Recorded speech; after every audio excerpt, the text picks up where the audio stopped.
Assalamualaikum warahmatullahi wabarakatuh. Good morning my students. How are you? I hope that all of you are fine today. Ya, jadi hari ini Bu Putri mau menjelaskan tentang relative pronoun. Materi ini sudah Bu Putri berikan minggu lalu, cuma mungkin masih banyak yang belum paham ya. Oke, kita mulai saja. Relative pronoun, dari istilahnya, relatif itu adalah yang menghubungkan. Pronoun itu adalah kata ganti. Berarti relative pronoun ini berfungsi sebagai kata ganti yang menghubungkan. Menghubungkan siapa? Bisa jadi dua kalimat seperti yang ada di bawah ini, atau kita bisa juga menghubungkan dua klausa gitu ya. Oke. Soal yang pertama kemarin yang saya berikan adalah the man bla bla bla drives the car is my father. Kalau kalian mau tahu, sebetulnya kalimat nomor 1 ini bisa kita pecah menjadi dua kalimat atau dua klausa. Yang pertama, the man is my father. Laki-laki itu adalah ayah saya. Yang kedua, the man drives the car. Laki-laki itu menyetir mobilnya. Untuk membuat kalimat ini lebih efektif, kita bisa menggunakan relative pronoun. Dua kalimat tadi kita gabungkan saja. Nah, the man berarti laki-laki itu. Titik-titik ini anggap saja kalau dalam bahasa Indonesia itu berarti kata yang. Laki-laki yang menyetir mobil tersebut adalah ayah saya. Nah, singkatnya seperti itu ya. Lalu, yang mana yang bisa kita gunakan untuk mengisi titik-titik tersebut?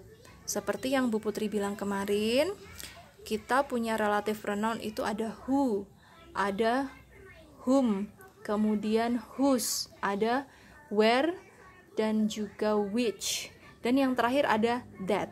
Kemarin ada yang tanya, Bu, boleh nggak dikasih that semua? Boleh. Tetapi, seperti yang Bu Putri tuliskan minggu lalu juga, that itu boleh kamu gunakan, tetapi lazimnya itu digunakan untuk spoken language. Jadi untuk pas ngomong aja. Kalau dalam tertulis itu kurang kurang formal gitu mungkin ya, atau kurang lazim digunakan dalam bahasa tertulis. Jadi kita pelajari yang selain that saja gitu ya. Oke, nomor 1, karena yang akan kita gantikan adalah the man ini. Coba kalian lihat di mana the man ini berfungsi sebagai subjek. Maka kita bisa menggunakan kata who. Ada sih cara cepatnya ya untuk mengisi soal-soal model seperti ini. Karena the man ini adalah manusia, ya kan?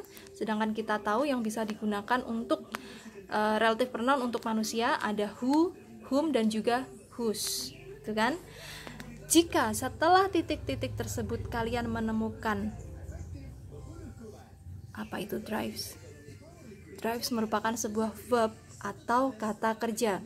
Jika setelah titik-titik itu kalian menemukan kata kerja, maka sudah pasti di sini isinya adalah who, gitu ya. Simple.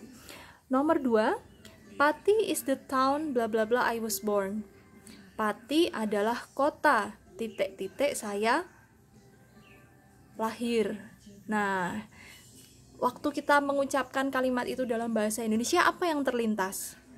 Yang terlintas adalah Pati adalah kota di mana saya lahir. Ya udah diisi aja pakai kata where, ya kan? Itu nomor 2. Kemarin rata-rata betul sih untuk jawaban nomor 2 ini. Ya, kita lanjut ke nomor 3. Penjelasannya singkat aja ya, biar videonya nggak terlalu panjang juga. Nomor 3, Sinta bla bla bla I met last night was my classmate. Sinta yang saya temui tadi malam adalah teman sekelas saya. Kalimat ini jika kita pecah menjadi seperti ini. Sinta adalah teman sekelas saya. Kalimat kedua, saya bertemu dengannya tadi malam. Kira-kira yang mana yang kita gantikan? Sudah pasti yang ini, her. Seperti yang kita tahu, her ini berfungsi sebagai objective pronoun atau kata ganti objek. Maka, karena yang kita butuhkan adalah kata ganti objek, relative pronoun yang kita gunakan adalah whom. See the difference. Lihat bedanya dengan nomor 1. Sama-sama untuk orang, the man, ini Sinta, ya kan? Tetapi yang satu pakai who, yang satu pakai whom. Kenapa? Karena kalau who ini kita gunakan untuk subjek, sedangkan whom ini kita gunakan untuk objek. Ini dia berfungsi sebagai objek. Nah, gitu. Sudah jelas? Cara cepatnya ada juga. Kalau di sini kamu menemukan manusia, kemudian titik-titik, kok setelahnya kamu menemukan manusia lagi? Ini kan manusia. Saya itu kan manusia ya. Nah, otomatis di sini kamu mengisinya dengan whom. Itu cara cepatnya. Oke. Nomor 4. Ini yang paling mudah nih. Do you know the carburetor bla bla bla I bought last night? Apakah kamu tahu karburator yang saya beli tadi malam? Itu kan kalimatnya ya. Nah, di sini karena sebelum titik-titik itu adalah kata benda, maka bisa langsung kamu isi dengan kata which. Gitu, ya. Jika sebelum titik-titik itu adalah kata benda, maka bisa kamu isi dengan which. Nomor 5. Yang terakhir, Dito bla bla bla car is blue got an accident last night. Dito yang mobilnya berwarna biru kecelakaan tadi malam. Itu kalimatnya ya. Nah, jika kita pecah, kalimat pertama adalah Dito mendapatkan kecelakaan tadi malam. Ini kalimat pertama. Jadi dipisah oleh klausa yang ini ya. Nah, yang kedua itu adalah his car is blue. Udah kelihatan belum mana yang akan kita gantikan?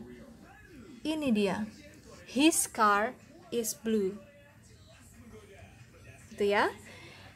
Nah, karena his ini sendiri adalah kata ganti kepemilikan atau adjective pronoun, maka di sini kita menggunakan whose. Di mana relative pronoun whose digunakan untuk menghubungkan gitu ya, yang dia berfungsi sebagai kata ganti kepemilikan. Ada iklannya lewat. Oke, itu. Jadi nomor 1 jawabannya adalah who, nomor 2 where, nomor 3 whom, nomor 4 which, dan nomor 5 adalah whose. Itu saja. Semuanya bisa kamu ganti menggunakan that. Tetapi itu tidak lazim digunakan dalam bahasa penulisan. Tapi kalau kamu ngomong, daripada kamu bingung mengingat-ingat gitu kan, oh ini pakai which, pakai who atau whom, nah gampangnya kamu bisa pakai that semua. Oke? Makanya kemarin di soal yang Bu Putri berikan, dalam instruksinya atau perintahnya tidak Bu Putri cantumkan kata that, karena Bu Putri berharap kalian bisa membedakan dulu apa perbedaan dari who, whom, where, which, dan juga whose. Itu saja. Thank you. See you next time. Wassalamualaikum warahmatullahi wabarakatuh.